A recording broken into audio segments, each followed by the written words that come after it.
Explosive new information about the response to the Uvalde school tragedy. A new report just released points out major missed opportunities to slow or even stop the shooter at Robb Elementary. The ALERRT report states there were 3 key issues that occurred before the gunman got into the school. The first, the door on the west side of the school the gunman entered through was not checked to be locked. Second, a Uvalde CISD police officer drove through the parking lot too fast but missed the gunman who was hiding.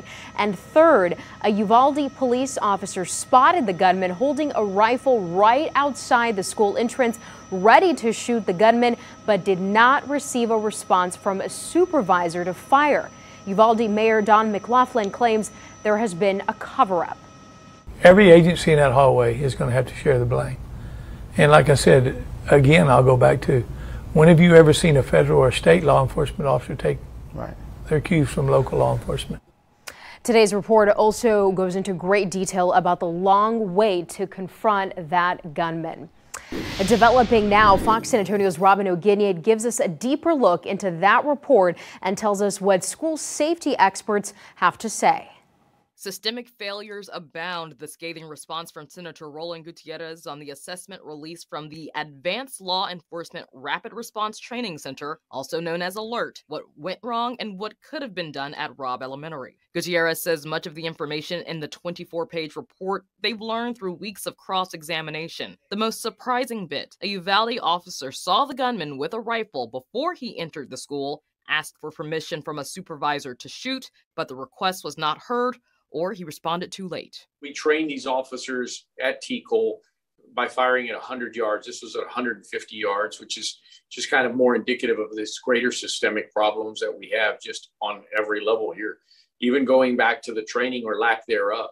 The report lists alternatives law enforcement could have taken. It says instead of having separate teams in different hallways, the team should have formed one unit controlling the classroom from the windows and the door. Another option, the exterior windows could have been breached, the exterior part of the building providing adequate cover, even if the shooter were to fire at them. Or both could have been done at the same time. Ultimately, it reads, quote, while it would have taken a few minutes to coordinate and execute any of these actions once the officers retreated from the rooms, taking 2, 3, 5, or even 10 minutes to do so would have been preferable to the more than an hour it took to ultimately assault the room. How do we stop the threat? Those kind of things like that. Craig Besant is the board chair for the Texas School Safety Center, the operation tasked with auditing schools this fall by making surprise visits. They'll be looking for weak entry points to school campuses. When we asked if their presence would cause panic, Besant stressed they've been doing checks like this for years, and schools need not worry that it will imitate an active shooter situation. Not an inflammatory event. You're just going to check for if there's any kind of mechanical malfunction, making sure that we have a single point of access.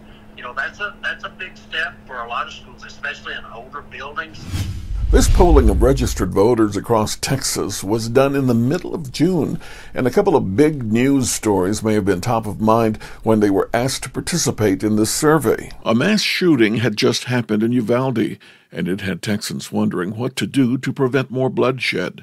In this poll, a large majority heavily supported a universal background check, raising the minimum age to purchase a gun to 21, and red flag laws to have someone's guns taken away if a judge ruled they were a threat.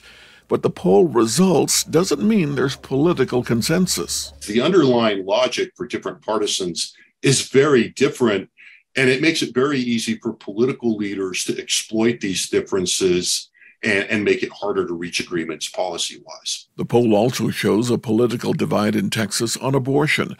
Texas lawmakers approved new restrictions which pretty much ban all abortions, but this poll shows a large percentage of Texans are willing to make an exception for a number of reasons, starting with the mother's health being in danger or if it was a case of rape or incest.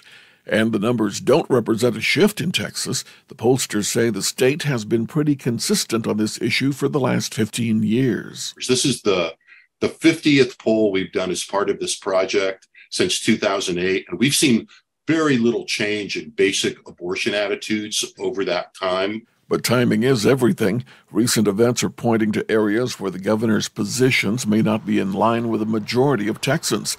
That may explain why his lead over his Democratic challenger has narrowed to just 6 percentage points. So what we've seen is an environment that doesn't look quite as overwhelmingly favorable to the governor as it did 6 months ago. And the November elections are now just 4 months away.